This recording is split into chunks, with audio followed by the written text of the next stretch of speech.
शिवसेनेचे नेते अंबादास दानवे आपल्या सोबत आहेत. सर, काय सांगाल, 6 वेळा राज ठाकरे आणि उद्धव ठाकरेंमध्ये भेट होत आहे. आज देखील राज ठाकरे हे स्नेहभोजनासाठी मातोश्री निवासस्थानी पोहोचलेत.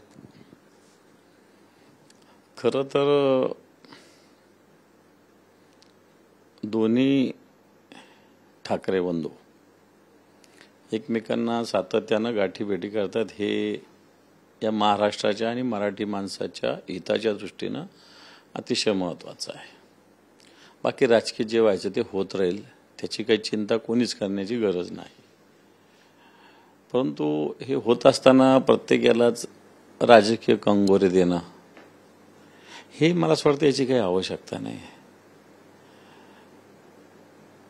दोघे एकत्र येतात, भेटतात, बसतात, बोलतात, जेवतात, स्नेहभोजन करतात. हे खऱ्या अर्थानं एक शिवसैनिकांसाठी सुद्धा आणि महाराष्ट्रातल्या मराठी माणसासाठी सुद्धा एक मला असं वाटतं एक येणाऱ्या काळातलं एक चांगलं चित्र ते दिसतंय. पण प्रत्येकाला मग हे होणार का, मग ते होणार का, ते होणार का, हे स्वतंत्र मुद्दे असतात. व्यक्तिगत, घरगुती, कौटुंबिक नातं जपणं हे सुद्धा एक स्वतंत्र असतं.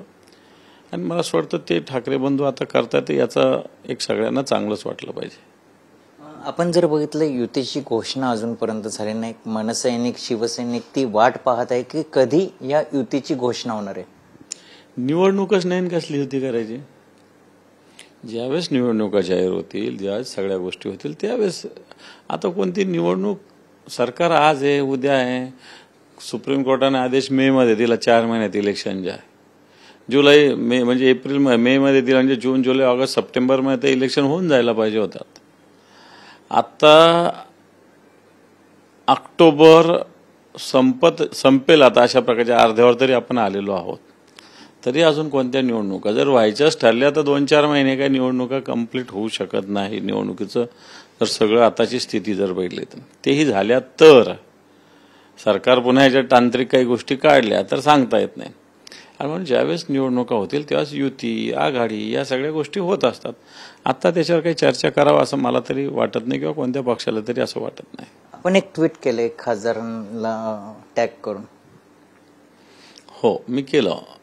भुमरे जे खासदार आहेत ते खरं तर खासदार आहेत संभाजीनगरचे, परंतु राहणारे ते आहेत संभाजीनगरच्या लोकसभा क्षेत्रातले नाही. ते जालना लोकसभा क्षेत्रात राहणार. त्यांचं गाव आहे पाचोड. आणि दुनिया काही जरी झाली तर त्यांना त्या गावाशिवाय, मी तर म्हणेल कधी कधी तालुक्यात सुद्धा त्यांना कोणत्याही प्रकारचा इंटरेस्ट नसतो. आपलं गाव, आपलं शेत, ग्रामपंचायत याच्यावरती जिल्ह्यात काय चालू आहे, जिल्ह्यातल्या शेतकऱ्यांची परिस्थिती काय आहे, जिल्ह्यातल्या बेरोजगारांची स्थिती काय आहे, जिल्ह्यातले विकासाचे प्रश्न कोणते आहे, याच्याविषयी भूमिका व्यक्त करण्याच्या ऐवजी माननीय उद्धवजीवर टीका करण्यासाठी बरंच यांना तोंड सुटलंय. आता यांची जुनी भाषणं माझ्याकडे आहे, ते मी देईल त्यांनाच. की यांनी एक मागे भाषण केलं होतं वाल्मीमध्ये कोविडच्या काळात, की त्यावेळेसचं त्यांचं भाषण आहे ते आहे माझ्याकडं. की त्यावेळेस उद्धवजी ठाकरे साहेब मुख्यमंत्री असताना सगळ्या खात्याला कट लावला, पण माझ्या खात्याला कोणताही कट लावला नाही, अशा प्रकारचं त्यांचं वाक्याचं एक वर्जन माझ्याकडे आहे. मला एक सांगा, जो माणूस ग्रामपंचायतीचा सरपंच एवढीच ज्याची क्षमता आहे त्याला उद्धवजी ठाकरे साहेबांनी या राज्याचं कॅबिनेट मंत्री केलं. ठीक आहे, तुम्ही गद्दारी केली, पक्ष सोडला, पण एवढी जनाची नाही तर मनाची नमक हरामी एवढी पण नसावी की उद्धवजीवर टीका करावी. ठीक आहे, आमच्यावर करत बसा ना, जिल्ह्यात माझ्यावर करा, खैरे साहेबावर करा, त्यांच्या तालुक्यातला जो कोणी आमचा नेता आहे त्याच्यावर करा. उद्धवजी तुमची अवकात आहे का उद्धवजीवर टीका करण्याची?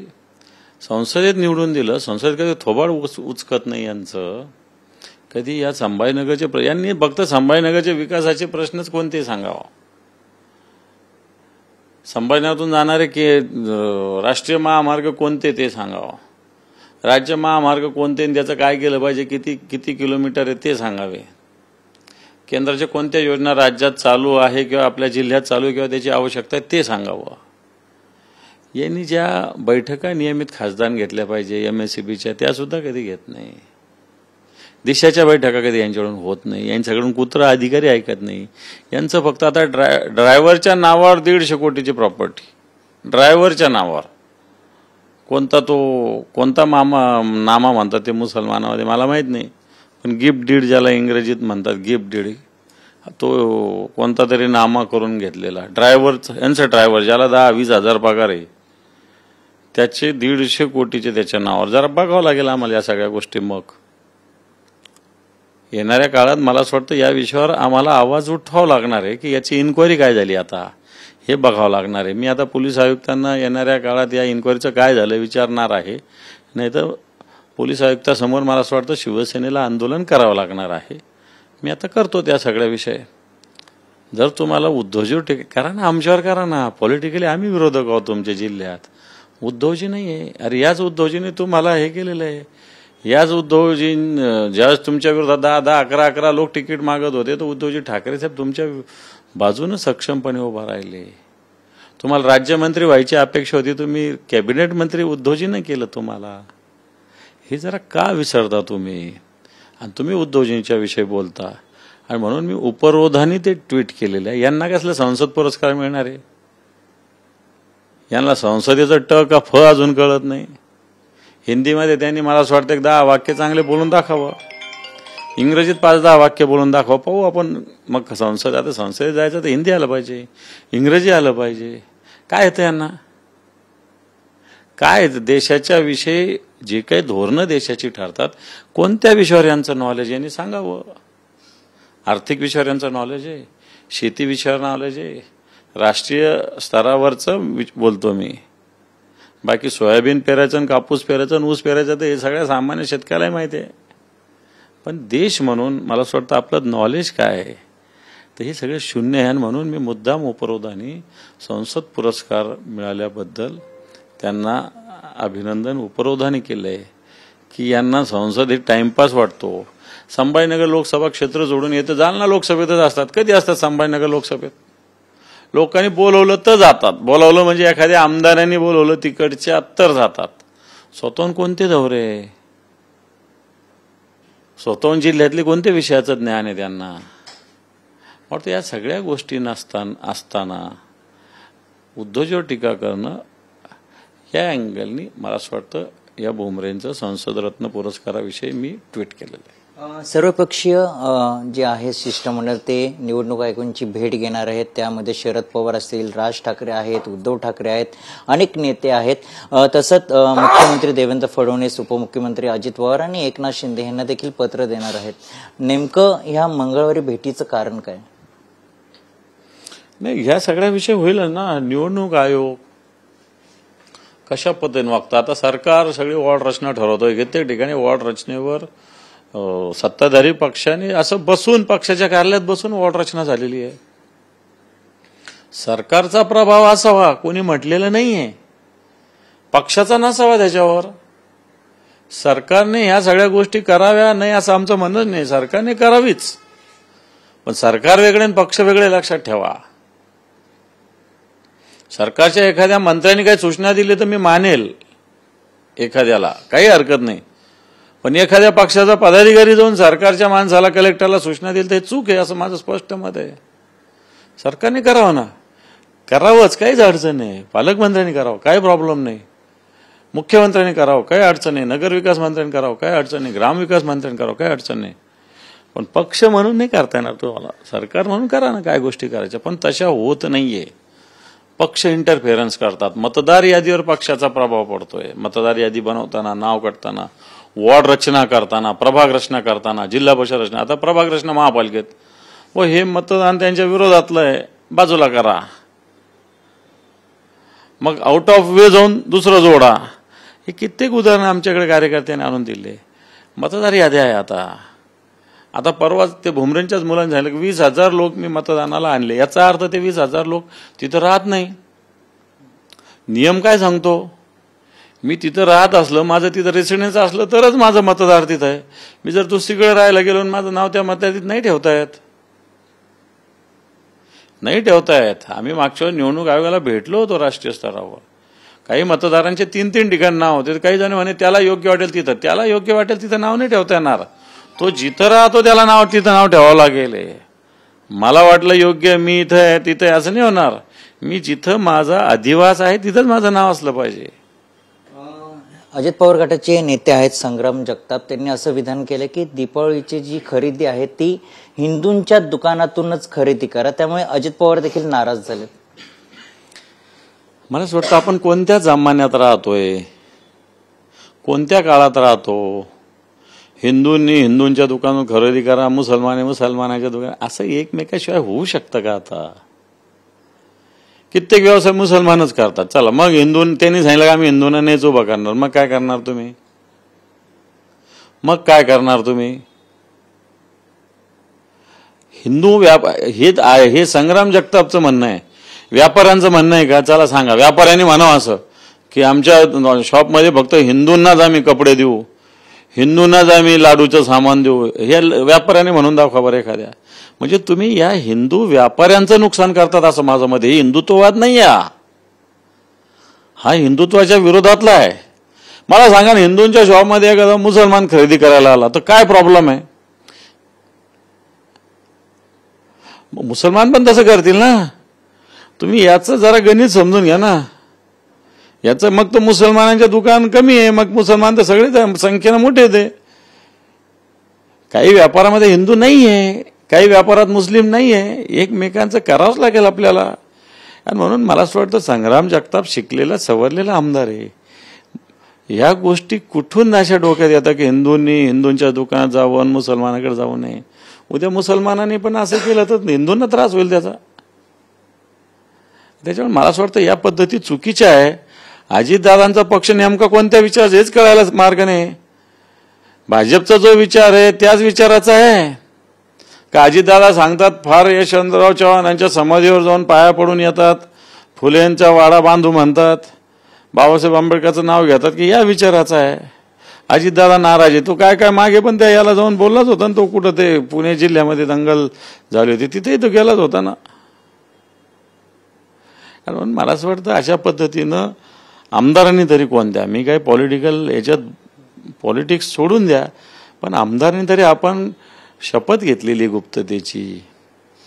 आपण राज्यघटनेच्या याच्यानुसार निवडून आलो होतो. आपण हिंदू मुसलमान ठीक आहे, माझ्या पक्षाचा विचार असेल हिंदुत्ववादी, पण मी दुसऱ्याच्या विरोधात का राहायचं हा माझा प्रश्न आहे. मी हिंदुत्ववादी आहे पण मी मुसलमानाचा विरोधक का राहू?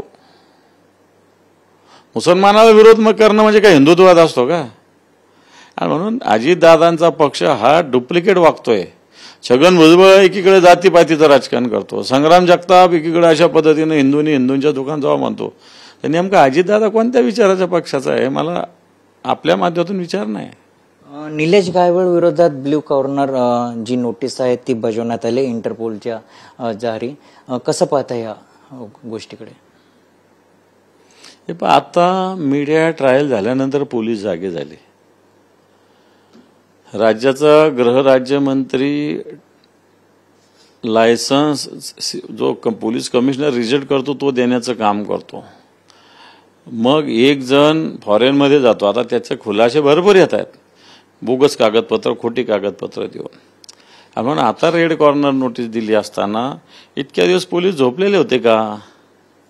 पोलिसांना हे माहिती नाही का की निलेश गायवळ काय आहे म्हणून, क्रिमिनल आहे म्हणून, कोणत्या गँगमध्ये काम करतो, काय काय करतो, किती घर हडपल्याच्या, किती फ्लॅट वर ताबा केल्याच्या त्याच्या केसेस आहे.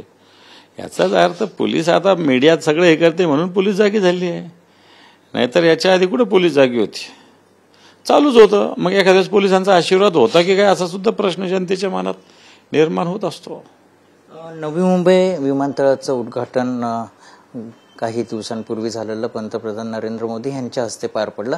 मात्र त्या विमानतळाला दिभा पाटील नाव देण्याची जी स्थानिक भूमिपुत्र आहेत त्यांची मागणी होती. भूमिपुत्रांना असं वाटत होते की पंतप्रधान नरेंद्र मोदी ही घोषणा त्या ठिकाणी करतील, मात्र घोषणा झाली नाही, त्यामुळे नाराज झाले आहेत. हे नाव केंद्रातलं सरकार कधीच देणार नाही. तुम्ही किती मागणी करा, किती आंदोलन करा. संभाजीनगरला सुद्धा धर्मवीर संभाजी महाराजांच्या नावाची मागणी नुसती मागणी नाही केली तर विधिमंडळाचा ठराव केंद्राला पाठवलेला आहे, दोन्ही विधिमंडळाचा. त्याला आता 4 वर्ष झाले, 5 वर्ष झाले. तरी ते होत नाही. संभाजी महाराजांचं नाव होत नाही, दिबा पाटलांचं सुद्धा कुठून होणार. आणि म्हणून हे सरकार अशा पद्धतीनं कोणतंच नाव करणार नाही असं मला तरी वाटतं. त्यामुळे त्यांना बाकी जनता खुश होती की नाराज होती यांच्याशी काय घेणं आहे, त्याच्याशी या सरकारला घेणं देणंच राहिलेलं नाही. आता कबूतरखानाचा मुद्दा पुन्हा एकदा वाद होण्याचं चिन्ह आहेत, कारण की जनसमुदाय देखील आता निवडणुकीच्या रिंगणात उतरणार असं देखील म्हटलं. कबूतरखाना सुरू होण्यासाठी ते रस्त्यावर उतरण्यात तो कबूतरखाना सुरू झाला पाहिजे अशी देखील मागणी होत आहे. तर दुसरीकडे आम्ही गिरगाव यांनी देखील एक पोस्ट व्हायरल होते, ती म्हणजे कबूतर जे आहेत गो कबूतर राजस्थान ह्या ठिकाणी जावं असं देखील म्हटलं जाते. मारवाडी आणि राजस्थान ह्या ठिकाणी जावं. हे कोणत्याही प्राणीमात्राचं संरक्षण करावं हे आपल्याला मान्य आहे, पण प्राणीमात्राचं संरक्षण करत असताना मानवाचं जीविताचं संरक्षण करणं ही फर्स्ट प्रायोरिटी द्यायची की कबुतराच्या संरक्षणाला फर्स्ट प्रायोरिटी द्यायची. फक्त याचा विचार सगळ्यांनीच केला पाहिजे. याला जातीपातीचं धर्माचं का राजकारण करतो आपण? जैन असेल, मारवाडी असेल, काय गुजराती असेल, याच्यात जातीचा संबंध काय होतो या विषयात? कबुतराला हे करण्यासाठी एक स्वतंत्र पद्धतीने व्यवस्था करा एवढं ठीक आहे ना, पण त्याच्यासाठी मला असं वाटतं अशा पद्धतीनं कोणत्याही पद्धतीनं जातीचा आणि धर्माचा आधार घेणं हे चूक आहे. प्राणीमात्रावर दया करा, हे करा, काय फक्त जैनच सांगतात का? बाकीचे लोक करत नाही असा एक अर्थ आहे का? कोण सांभाळतं बैल? हां, कोण सांभाळतं गाय? कोण सांभाळतं सांगा ना? गाढव सुद्धा सांभाळले जातात, डुक्कर सुद्धा सांभाळले जातात. हे सांभाळणारे लोक आहेत काय? कबूतर एकटे सांभाळले जात एकटा तेवढा समाजाची एक जैन समाजाची एक कबूतर सांभाळणारा प्राणीमात्रावर दया करणारा अशातला काही भाग नाही. मला वाटतं हे फार अति होतंय. त्याच्यामुळे याला फार जाती धर्म भेद राजकारण याच्यात करू नये असं मला तरी वाटतं. जैन समुदाय हा आता निवडणुकीच्या रिंगणात देखील उतरणार आहे, त्यामुळे आपलं काय मत असेल? कारण की ते रिंगणात उतरणार आहेत, तो कबूतरखाना सुरू झाला पाहिजे त्यासाठी. आता निवडणुकीत झाल्यावर का जैन समाजाचा एक महापौर आणि मुख्यमंत्री येऊन बसणाऱ्यांना निर्णय घेणार आहे का? असं निवडणूक लढणारे कित्येक लोक आले गेले, कित्येक लोकांनी राजकीय पक्ष काढले, कधी बंद झाले कळलं नाही. एवढं काही सोपं काम नव्हतं, एका येडेगावळाचे काम नव्हे. ते पाहिजे जातीचे. नुसती जात जैन धर्म असून काही कबुतराच्या विषयावर निवडणुकांनी लढवल्या जाऊ शकत. एक शेवटचा प्रश्न, उद्या ठाण्यामध्ये आंदोलन आहे. राज ठाकरे आणि उद्धव ठाकरे पुन्हा एकदा त्या ठिकाणी दिसणार आहेत. विविध समस्या घेऊन तो आंदोलन त्या ठिकाणी होणार आहे. मूळ म्हणजे ठाणे महापालिकेत राजरोज चालणारा भ्रष्टाचार. उपायुक्त स्तरावरचा माणूस अँटी करप्शनच्या धाडीमध्ये पकडला जातो ठाणे महापालिकेसारख्या प्रॉपर्टी. हा एक महत्त्वाचा विषय. आणि विकासाचे काम, रस्ते, पाण्याची व्यवस्था, स्वच्छतेची व्यवस्था, सुशोभीकरणाची व्यवस्था. सध्या नुसतं कॉन्ट्रॅक्टरनी पूर्ण ठाणे एक फक्त कॉन्ट्रॅक्टरसाठी काम होत आहे, ठाण्याच्या विकासासाठी काम होत नाही आहे. आणि म्हणून या सगळ्या विषयी भ्रष्टाचार असेल, विकास कामं असतील, या सगळ्या विरोधात हा मोर्चा निघणार आहे. आणि ठाणेकर हे मला असं वाटतं अतिशय संवेदनशील या मोर्चात मोठ्या प्रमाणावर सहभागी होतील. उद्या पुन्हा एकदा दोघं एकत्रच एकाच मंचावर एकाच आंदोलनामध्ये सहभाग असणारे, अनेक मनसेचे नेते असतील, शिवसेनेचे नेते असणारे. जनतेसाठीचं आंदोलन आहे. याच्यात पक्ष भेद बाजूला ठेवून सगळ्यांनी यावं अशा प्रकारची विनंती केलेली आहे. आणि त्यात शिवसेना मनसे एकत्र अशा विषयात येत असेल तर मला असं वाटतं याचं स्वागत झालं पाहिजे. नक्कीच हे होते अंबादास दानवे. आणि उद्याच्या ठाणे महापालिकेवर जो निघणारा मोर्चा आहे तो भ्रष्टाचाराच्या विरोधात आहे. आणि दोन्ही जर शिवसेने आणि मनसे जर एकत्र येत असतील तर त्याचं स्वागत आहे अशी देखील प्रतिक्रिया त्यांनी दिली आहे. कॅमेरामॅन गणेश राठेसह मयुरेश जाधव, TV9 मराठी, मुंबई.